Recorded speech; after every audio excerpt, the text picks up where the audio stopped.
দেখুন, আপনি এবং আমি কখনোই প্রলুব্ধ হওয়া থেকে বাঁচতে পারবো না। হারাম সবসময় আমাদের সামনে আসবে, আর এটা সবসময় আমাদেরকে আহ্বান করবে। আর শাইতানু ইয়াইদুকুমুল ফাকর, শয়তান তোমাদেরকে দেউলিয়াত্বের প্রতিশ্রুতি দিবে। অন্য কথায়, যখন আপনি হালাল পথে চলবেন, শয়তান আপনাকে প্রতিশ্রুতি দিবে তুমি সুযোগ হারিয়ে ফেলছো, তুমি বঞ্চিত হচ্ছ, সবাই কত মজা করছে, তুমি অনেক মজা করতে পারতে, তুমি আরও অর্থ উপার্জন করতে পারতে, তুমি আরও ইন্দ্রিয় সুখ উপভোগ করতে পারতে। সেই সব সময় আপনার কাছে বিজ্ঞাপন দিতে থাকবে বিকল্প পণ্যের, বিকল্প পন্থার।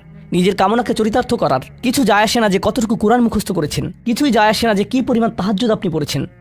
এগুলো কোনোটাতেই আসে যায় না। শয়তান থামবে না। দিন শেষে আপনি তো একজন মানুষই। দিন শেষে কামনা বাসনাগুলো আপনার মাঝে থাকবে, আর শয়তান থামবে না, সে আপনার পেছনে লেগেই থাকবে। শয়তানের একটা কৌশল আল্লাহ বর্ণনা করেছেন। তার মনস্তাত্ত্বিক কৌশলটি হলো যায়্যানা লাহুমুশ শাইতানু আমালাহুম। শয়তান তাদের কাজগুলোকে তাদের কাছে আকর্ষণীয় করে দেয়। শয়তান আপনার কাছে আসবে, আপনাকে প্রলুব্ধ করবে। তখন আপনি বলবেন, হ্যাঁ এটা খারাপ, কিন্তু আমি তো অনেক ভালো কাজও করি। হ্যাঁ আমি এলোমেলো কাজ করছি, কিন্তু আমি তো নামাজও পড়ছি। আর আমি তো কাফেরও না, তো সমস্যার কিছু নেই। আর এইবার করেই আমি থেমে যাব। এমন না যে আমি এটা করতেই থাকবো, শুধু একবারই করব। এভাবে নিজেকে সব ধরনের যুক্তি দিতে থাকেন, নিজে নিজে এটাকে বৈধতা দিতে থাকেন। আপনার চিন্তায় এটা এখন আর অতটা খারাপ না। আর তারপর যখন এমন মানুষ চারপাশে থাকেন যাদেরকে বলেন যে এটা তো খারাপ, আর তারপর যখন এমন মানুষের চারপাশে থাকেন যাদেরকে বলেন যে এটা তো খারাপ, তারাও আপনাকে বলে, না ভাই কাম অন, এটা অতটা খারাপ না, থামো তো, এরকম কথা বলো না, না আল্লাহ ওইরকম না, আল্লাহ তোমাকে শাস্তি দিবেন না, কেন এরকম হতাশাজনক কথা বলছো, তুমি অতিরিক্ত চিন্তা করো। আপনি তা শুনেন, আর এটা আপনাকে প্রভাবিত করতে শুরু করে। কিন্তু যখন কাজটা করে ফেলেছেন, যেটাই করেছেন, হতে পারে এটা অ্যালকোহল অথবা অন্য কোনো মাদক, এটা কারোর সাথে সম্পর্ক হতে পারে, সেটা যাই হোক, যখন নিজেকে বলেন যে এটাই শেষবার, কিন্তু এটাই শেষ তো না। কারণ যখনই কাজটা ঘটে যায় আর কয়েকদিনের মধ্যে অনুশোচনাও কেটে যায়, তখন মোবাইলে আরেকটা মেসেজ চলে আসে, তারপর আরেকটা দাওয়াত আসে, তারপর আপনি বলেন না এটাই শেষবার, আবারও সেই চক্রে আটকে যান, আর আবারও সেটা করেন, আর তা করতেই থাকেন। শয়তান ঠিক এটাই চেয়েছিল। মানুষ এই চক্র বন্ধ করতে পারে, আল্লাহর প্রতি নিবিষ্ট হয়ে বলতে পারে, ইয়া আল্লাহ, আমার বন্ধুরা কি বলছে তাতে কিছু যায় আসে না, শয়তান কি ওয়াসওয়াসা দিচ্ছে তাতে কিছু যায় আসে না, কতবার এই বিভৎস চক্রে আটকা পড়েছি তাতে কিছু যায় আসে না। আমি ফিরে আসলাম, আমি ফিরে আসলাম, আমি ফিরে আসলাম 2 দিন অনুতপ্ত থেকে আবারও পাপে লিপ্ত হওয়া থেকে। আমি ফিরে আসলাম আপনার কাছে ক্ষমা চাওয়ার পর আবারও পাপ করা থেকে। ওয়ালাম ইউসিরু আলা মা ফাআলু ওয়া হুম ইয়ালামুন। তারা পাপ কাজগুলো বারবার করে না, আর তারা জানে যে তারা কি করছে। আমি সেই লোকদের অন্তর্ভুক্ত হব না। ওয়ালাইসাতিত তাওবাতু লিল্লাযিনা ইয়ামালুনা আস-সাইয়্যাত। তওবা, অনুশোচনা তাদের জন্য কাজ করে না যারা পাপ করতেই থাকে। এমনকি তওবা করার পরেও এটা সেই মানুষদের জন্য না যারা এই চক্রে আটকে যায়। এটা তাদের জন্য যারা বলে, ইয়া আল্লাহ, আমি জাহান্নামে যেতে চাই না, আমি জাহান্নামের যোগ্য অনেক কাজ করেছি, কিন্তু এখন আমি থেমে যাচ্ছি। আর এটাই চূড়ান্ত।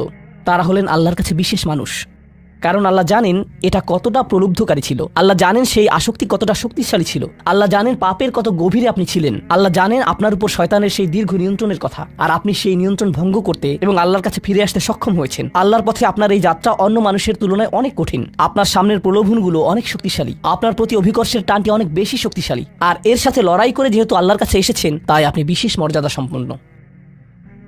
এটা মনে করবেন না যে আমি তাহাজ্জুদ পড়ি না তাই আমি অতটা ভালো না, অথবা আমি আরবি জানি না, বা আমি এখনো সম্পূর্ণ কোরআন পাঠ করিনি আর আমি তাজবিদের নিয়মগুলো জানি না। না না না না না, আপনার বিশেষত্ব এজন্য না যে আপনি 17 বার হজ করেছেন। আপনার জ্ঞান এবং ইবাদতের জন্য আপনি আল্লাহর কাছে বিশেষ না, আপনি আল্লাহর কাছে বিশেষ মর্যাদা সম্পন্ন, কারণ আপনি পাপ থেকে বেরিয়ে এসেছেন আর আপনি শুধু তার ভয়েই ভীত। এটাই আপনাকে আল্লাহর কাছে বিশেষ মর্যাদা সম্পন্ন করে। তাই আপনিও ইবাদুর রহমান। তো এখান থেকে আল্লাহ আমাদেরকে সম্পূর্ণ বিপরীত দিকে নিয়ে যাচ্ছেন। এই প্রত্যেক শ্রেণী সম্পর্কে চিন্তা করুন, কিভাবে এগুলো আপনার সাথে প্রাসঙ্গিক, কিভাবে আপনি আল্লাহর কাছে বিশেষ মর্যাদা সম্পন্ন হতে চান, কিভাবে আপনি আল্লাহর নৈকট্য পেতে চান, কিভাবে আমি আল্লাহর নৈকট্য পেতে চাই। আমাদের কাছে এটা আসলে কতটা মূল্যবান। পাপ হলো এক প্রকারের ভালোবাসা। আমরা এর মোহে পড়ে যাই, আমরা এতে আসক্ত হয়ে যাই। আর এই অনুচ্ছেদটি আসলে ভালোবাসার একটা প্রতিযোগিতা, কারণ আপনি ইন্দ্রিয় সুখ ভালোবাসেন, আপনি এই পাপগুলোকে ভালোবাসেন, আর আপনি তা ছাড়তে চান না, কারণ এতে আপনার সুখানুভূতি নষ্ট হবে। আর অন্যদিকে আল্লাহ বলছেন, আমি আমার নিজের দ্বারা সেই সুখকে প্রতিস্থাপন করে দিব, আমি এটাকে আমার নৈকট্য দ্বারা প্রতিস্থাপন করে দিব। আল্লাহ এই সুযোগ দিয়েছেন, আপনার নিজেকে এই সমীকরণের আলোকে সিদ্ধান্ত নিতে হবে। আপনি এই পরিস্থিতিতে পড়বেন, অন্য কেউ জানবে না, কেউ জানবে না যে আপনার মাথায় কি সংগ্রাম চলছে, কেউ জানবে না, শুধু আল্লাহ জানবেন। আর প্রসঙ্গক্রমে উদাহরণস্বরূপ আপনাদের কেউ কেউ যখন হারাম সম্পর্কে জড়ান, নিশ্চিত বলছি না, আপনাদেরকে অভিযুক্ত করছি না, কোনো মানুষ, আপনারা না, কোনো মানুষ যাদেরকে আপনারা চিনেন, তারা হয়তো অনৈতিক সম্পর্কে জড়িত, আর আপনি তা থেকে বের হতে চাচ্ছেন।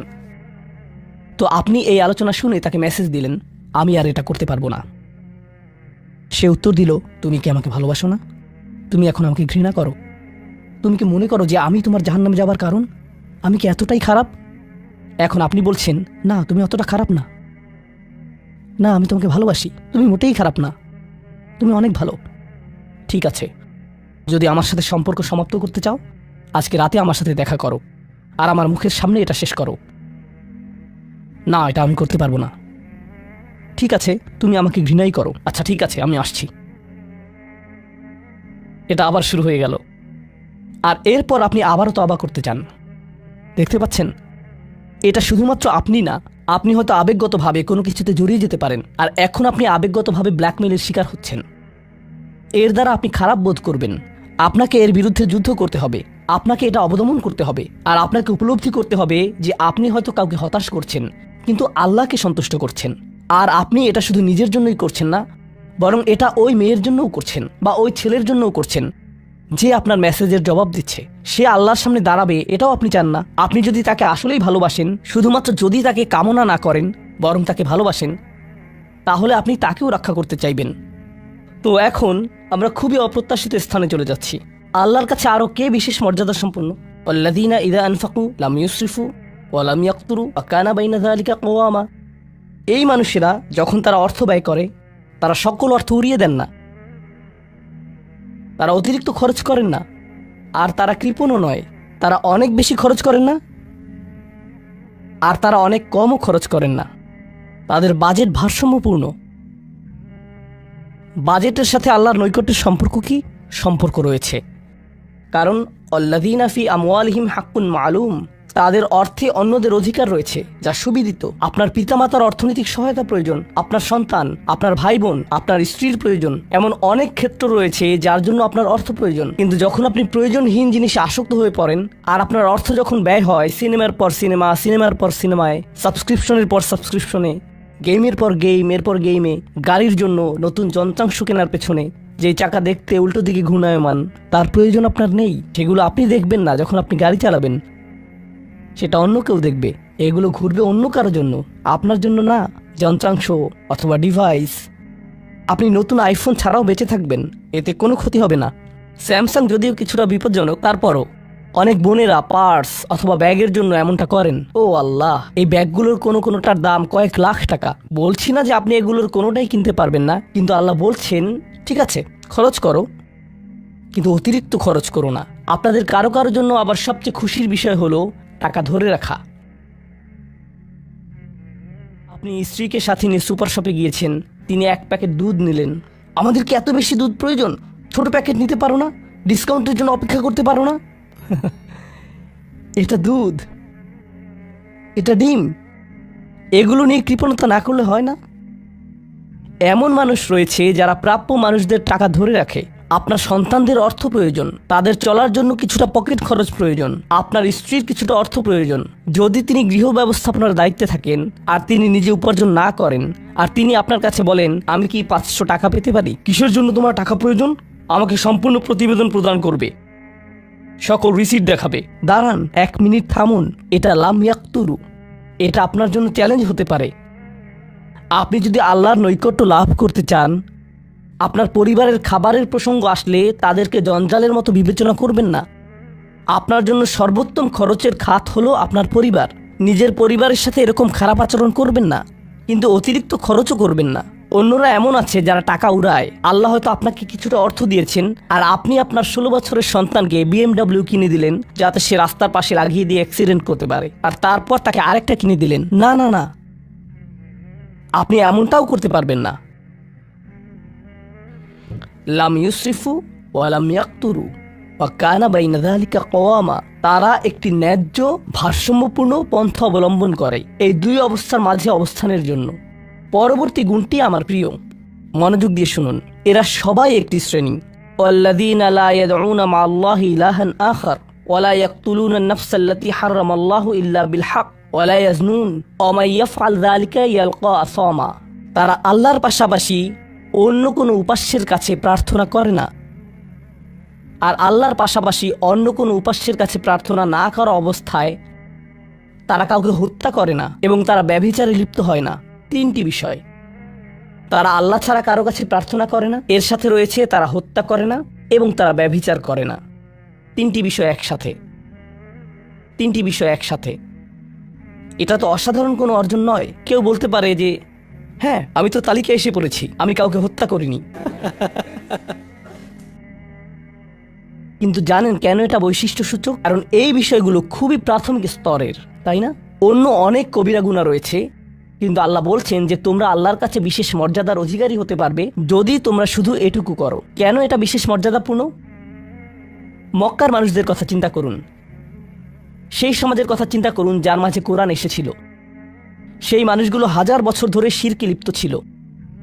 হত্যা তাদের কাছে সাধারণ বিষয়ে পরিণত হয়েছিল, জিনা কোনো বিষয়ই ছিল না। আর এগুলো বড় বিষয় ছিল না তাদের পূর্বপুরুষ অথবা তাদের পূর্বপুরুষ অথবা তাদের পূর্বপুরুষের কাছে। এগুলো ছিল জীবনেরই অংশ। জীবন ছিল গ্যাংস্টারের মতো। আর যখন তারা এই সকল কিছু ছেড়ে আল্লাহর কাছে আসলো, তাদের পরিবার কি বলেছিল যে ও তুমি তো এখন মুসলিম, কংগ্রাচুলেশনস। তাদেরকে সকল ধরনের বিভৎস অভিজ্ঞতার সম্মুখীন হতে হয়েছিল, তাদের প্রিয় মানুষদের কাছ থেকে, তাদের সমাজ থেকে, তাদের বন্ধু বান্ধবদের কাছ থেকে, কারণ তারা সেই অপরাধগুলো ত্যাগ করেছিলেন, তাই না? কিছু মানুষের জন্য শুধুমাত্র ঈমান গ্রহণ করা, শুধুমাত্র অপরাধী জীবন থেকে বেরিয়ে আসা, শুধুমাত্র জিনা থেকে বেরিয়ে আসা ছিল এতটাই বড়।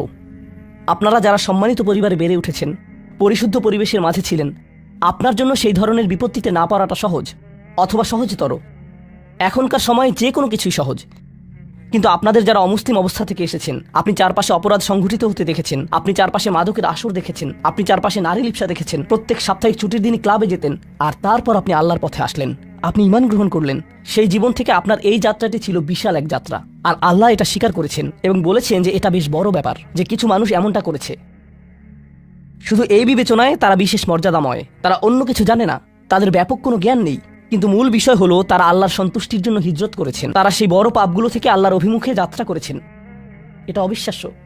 কিন্তু এই আয়াতগুলোতে আল্লাহর করুণা এখনো সমাপ্ত হয়নি। প্রথমত সেই 3টি বিষয় যা আমি উল্লেখ করেছি, শিরক বা আল্লাহ সম্পর্কে অশ্রদ্ধা প্রদর্শন করা, হত্যা এবং ব্যভিচার, এগুলো অনেক বড় পাপ। তো আল্লাহ কি বলছেন? ইউদাআফ লাহুল আযাবু ইয়াওমাল কিয়ামা ওয়া ইয়াখলুদ ফীহি মুহানা।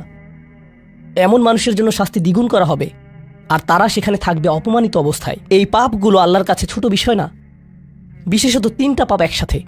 কিন্তু প্রসঙ্গক্রমে সবচেয়ে খারাপ অপরাধ শিরক। সবচেয়ে খারাপ অপরাধের মধ্যে দ্বিতীয়টি হলো যখন আপনি একজন ব্যক্তিকে হত্যা করেন। এটা কাকে হত্যা করার সমতুল্য? গোটা মানবজাতিকে। এটা হলো দ্বিতীয় বৃহত্তম অপরাধ। আর তারপর তৃতীয় বৃহত্তম অপরাধ কোনটি? জিনা। এই 3টি একসাথে এসেছে একটি আয়াতে। সেজন্য আল্লাহ বলছেন যে এই ব্যক্তিটি বিশেষ ধরনের শাস্তি পাবে আর সে এই শাস্তিতে রয়ে যাবে অপমানিত অবস্থায়। কিন্তু এমনকি খারাপের ভিতর সবচেয়ে খারাপ, এরপর সবচেয়ে খারাপ ব্যক্তিটি, এই ব্যক্তিটি এজন্য সবচেয়ে খারাপ না যে সে একটি জিনিস করছে, বরং সে সবচেয়ে খারাপ কারণ সে 3টি জিনিসই করেছে। 3টি জিনিসই করেছে। এটা জাহান্নামের হ্যাট্রিক অর্জনের মতো। আর সম্পর্কে আল্লাহ কি বলছেন? তিনি বলছেন ইল্লা মান তাবা ওয়া আমানা ওয়া আমিলা আমালান সলিহা। অর্থাৎ যে অনুতপ্ত হয়েছে, ঈমানের পথে ফিরে এসেছে এবং তখন থেকে ভালো কাজ শুরু করেছে, তার জন্য নিয়মের ব্যতিক্রম হবে। এটা উপলব্ধি করাটা গুরুত্বপূর্ণ। আল্লাহ বর্ণনা করছেন নিকৃষ্টের মধ্যে নিকৃষ্ট, আর চেয়েও নিকৃষ্ট। আর তারপর বলেছেন এমনকি সেই ব্যক্তির ক্ষেত্রেও যদি সে আমার কাছে ফিরে আসে, আমি তাকে শাস্তিতে নিক্ষেপ করব না। কিন্তু এতটুকু যথেষ্ট না। আমরা কথা বলছি ইবাদ আর রহমানের ব্যাপারে, যিনি অবিশ্বাস্য রকমের করুণাময় সত্তা। তো তিনি তাদেরকে শুধুমাত্র জাহান্নাম থেকে রক্ষা করেই ক্ষান্ত হবেন না, তিনি আরও কি করবেন? ফাউলাইকা ইউবাদদিলুল্লাহু সাইয়্যাতিহিম হাসানাত। সেই মানুষগুলোর মহাপাপগুলোকে প্রতিস্থাপিত করবেন। আর আমি আপনাদেরকে মনে করিয়ে দিচ্ছি সেই পাপগুলো কি? শিরক। ইন্নাশ শিরকা লাযুলমুন আযীম।